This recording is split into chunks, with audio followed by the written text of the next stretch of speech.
যারা কাজ শিখেছিল, যারা পরিচিত মুখ ছিল, তাদেরকে যেভাবে সভাপতি বদলের সাথে সাথে বিজেপি রাজ্য বিজেপি বিদায় দেয়, এটা অত্যন্ত নিষ্ঠুর কাজ, অন্যায় কাজ।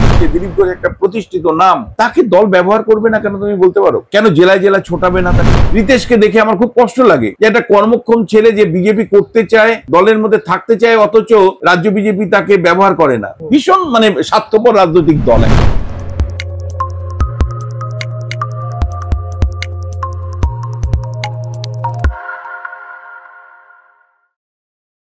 নমস্কার, আপনারা দেখছেন দ্য ইন্ডিপেন্ডেন্ট বেঙ্গল। আমি শিবম। বঙ্গ রাজনীতিতে নতুন এক সম্ভাবনার তত্ত্ব আমরা কালকে থেকে বিশেষজ্ঞ মহলে শুনছি। রাজনীতিকে বিদায় জানাতে চলেছেন কি দিলীপ ঘোষ? সত্যি কি তাই? বারংবার সভাপতি বদল হওয়ার পরে পুরনো বিজেপি নেতা কর্মীরা কেন বিজেপি থেকে দূরে সরে যাচ্ছে? রাজনৈতিক বিশ্লেষকরা কি ভাবছেন এই নিয়ে? আর এই নিয়ে কথা বলতে আমাদের সামনে এই মুহূর্তে উপস্থিত আছেন রাজনৈতিক বিশ্লেষক অধ্যাপক বিশ্বনাথ চক্রবর্তী। তো প্রথমে এটা ইন্ডিপেন্ডেন্ট বেঙ্গলে স্বাগত। দিলীপ ঘোষ বলেছেন, কাজ করার যদি অপরচুনিটি, সুযোগ যদি না পাই, আমি রাজনীতিকে বিদায় জানাবো, বাই বাইও বলতে দ্বিধাগ্রস্ত হব না। দিলীপ ঘোষের রাজনৈতিক ভবিষ্যৎ এবং বিজেপির এটা কি পুরনো সমস্যা বলে আপনার মনে হয়? এটা সত্যি সমস্যা। ধরুন, নরেন্দ্র মোদী যখন ক্ষমতায় আসলেন তখন উনি এলকে আদবানিকে নিয়ে চলতে পারলেন না। এলকে আদবানি, মুরলীমোহন যোশী থেকে শুরু করে একের পর এক নেতাকে তিনি কার্যত মার্গদর্শন তে পাঠিয়ে দিলেন, অর্থাৎ মোদ্দা কথা হলো সরিয়ে দিলেন। এটাই তো গল্পটা। এলকে আদবানিকে কেন সংসদীয় রাজনীতিতে ব্যবহার করতে পারলেন না? কেন মুরলীমোহন যোশীকে পারলেন না? এই প্রশ্নগুলো কিন্তু আমরা তখন করেছিলাম। এই পশ্চিমবাংলার ক্ষেত্রে আমি যেটা দেখতে পাচ্ছি যে দিলীপ ঘোষ তো কেবলমাত্র নয়, এর আগে রাহুল সিনহা যখন রাজ্য সভাপতি থেকে সরে গেলেন, তখন রাহুল সিনহা কিন্তু একঝাঁক তরুণ মুখ তৈরি করেছিলেন। তার মধ্যে আমি তোমায় বলতে পারি রিতেশ তেওয়ারি অন্যতম ছিল।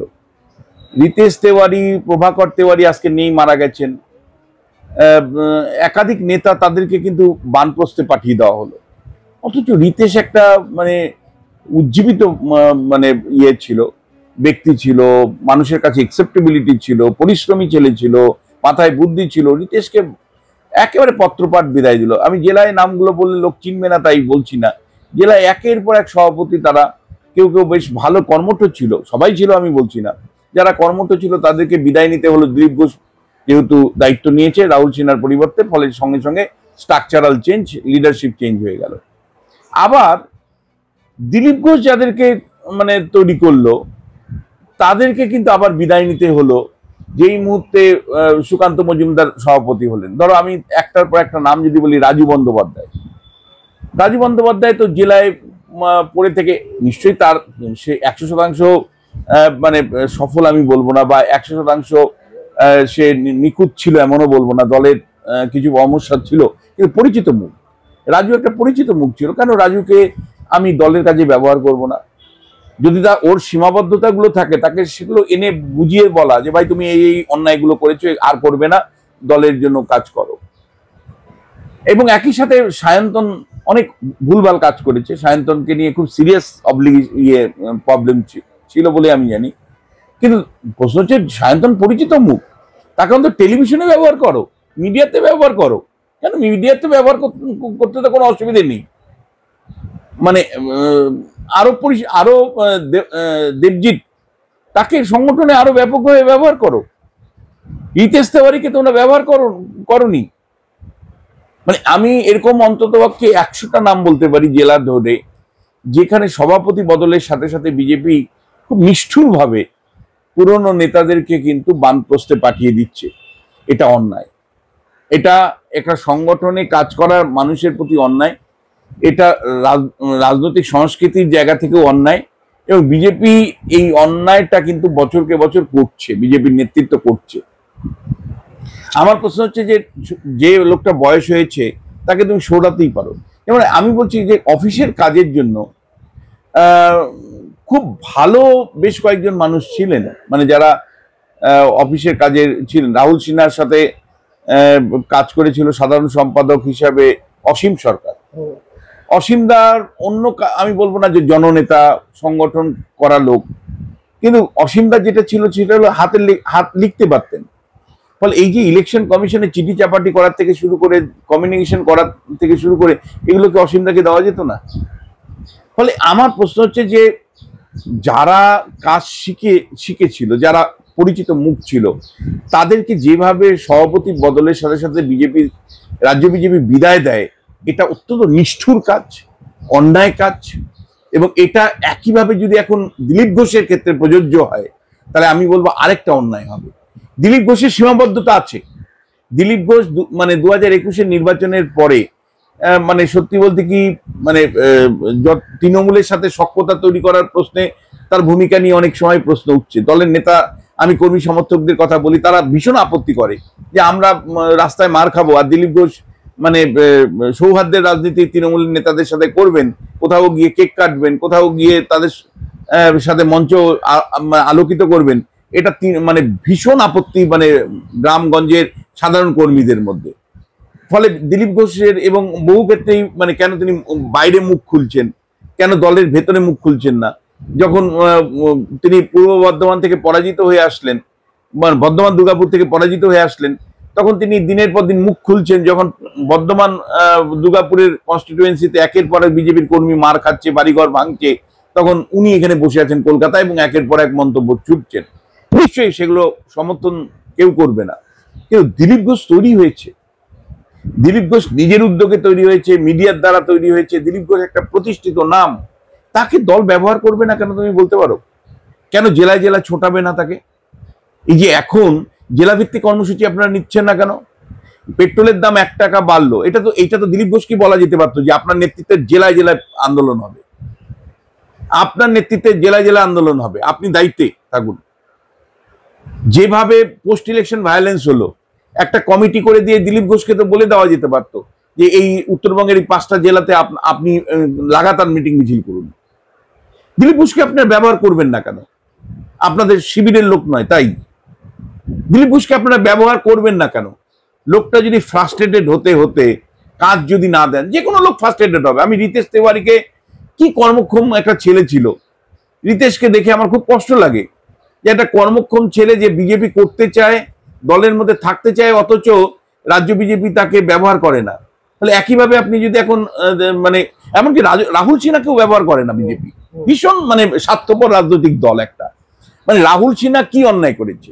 রাহুল সিনহাকে আপনারা কেন ব্যবহার করবেন না? একদম পরিষ্কার ঘোড়ার মতন ছোটানোর কথা। একেবারে কর্মসূচি দিয়ে যে এই 7 দিনের কর্মসূচি আপনাকে দেওয়া হলো, এগুলো জেলায় জেলায় পালন করুন, আপনি গণ আন্দোলন গড়ে তুলুন। এই যে অমিতাভ চক্রবর্তী একটা লোক আছে, এই মানুষটা মানে সত্যি বলতে কি কিভাবে যে দলটা চালাচ্ছে সেটা বিস্ময়কর। মানে অমিতাভ চক্রবর্তী সংগঠনের সাধারণ সম্পাদক, এত মানে মানে মানে আমি বলছি যে এত রিসোর্স গুলোকে মানে অব্যবহার করে রাখছেন উনি। মানে দলের লোক যখন কম, দলের একাধিক প্রতিষ্ঠিত নেতাকে আপনি যখন বাধ্য করে রাখছেন, তাহলে বুঝতে হবে যে আপনি রাজনীতি হয় বোঝেন না, নাহলে সবাইকে নিয়ে চলতে পারেন না, নাহলে ভীষণ হিংসুকে, আর নাহলে বিজেপি রাজনীতির সংস্কৃতিটাই ভয়ঙ্কর বাজে সংস্কৃতি। নাহলে মানে যারা লড়াই করে প্রতিষ্ঠা পেল, দিলীপ ঘোষ হতে পারে, রিতেশ তেওয়ারি হতে পারে, দেবজিৎ হতে পারে, রাজু বন্দ্যোপাধ্যায় হতে পারেন, সায়ন্তন হতে পারেন, তাদেরকে আপনি ব্যবহার করবেন না? তাদের ভুল ত্রুটি বিচ্যুতিগুলো পরিষ্কার বলে দিন, তাদেরকে নিয়ন্ত্রণ করুন, কিন্তু আপনি তাদেরকে ব্যবহার করবেন না। এটা হয় নাকি? এবং একই সাথে আমি তোমায় বলছি যে লড়াইটা শুভেন্দু ভার্সেস দিলীপ ঘোষের মানে দলীয় কর্মীদের মধ্যে আমি দেখতে পাচ্ছি, সেটা আরেকটা ভয়ঙ্কর জায়গা। মানে শুভেন্দু অধিকারী একার পক্ষে যেমন সম্ভব নয় পশ্চিমবাংলা জয় করা, আবার দিলীপ ঘোষের একার পক্ষে সম্ভব নয়। মানে প্রত্যেকেই কম, কেউই মানে পরিষ্কার করে বলতে গেলে কেউ মমতা বন্দ্যোপাধ্যায় নন।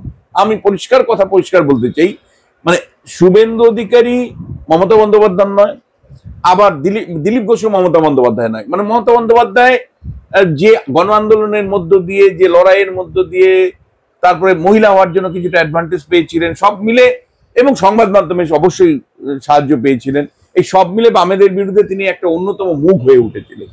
ফলে তার পক্ষে এককভাবে দল মানে সরকার পরিবর্তন সম্ভব হয়েছিল, এবং অবশ্যই কংগ্রেস দল একটা সহযোগী ভূমিকা ছিল। বিশেষ করে সোনিয়া গান্ধী ইউপিএস জায়গা থেকে ইলেকশন কমিশনের নিরপেক্ষ নির্বাচন পরিচালনা করা, রাজ্যকে চাপ দেওয়া, এই প্রশ্নে কিন্তু বিরাট সাহায্য পেয়েছিলেন উনি কংগ্রেস দলের কাছে। উনি ঋণী মমতা বন্দ্যোপাধ্যায় পরিবর্তনের জন্য। কিন্তু শুভেন্দু অধিকারী বা তুমি যদি বলো, শুভেন্দু অধিকারী ডেফিনেটলি বিরাট বড় নেতা, বিরোধী দলের নেতা হিসেবে তোমার চ্যানেলে আমি বলেছি যে দেশের অন্য কোথাও এত গুরুত্বপূর্ণ বিরোধী দলের নেতা নেই। কিন্তু শুভেন্দু অধিকারী মানে সিঙ্গুর নন্দীগ্রামের পরে কোনো গণ আন্দোলন করেননি।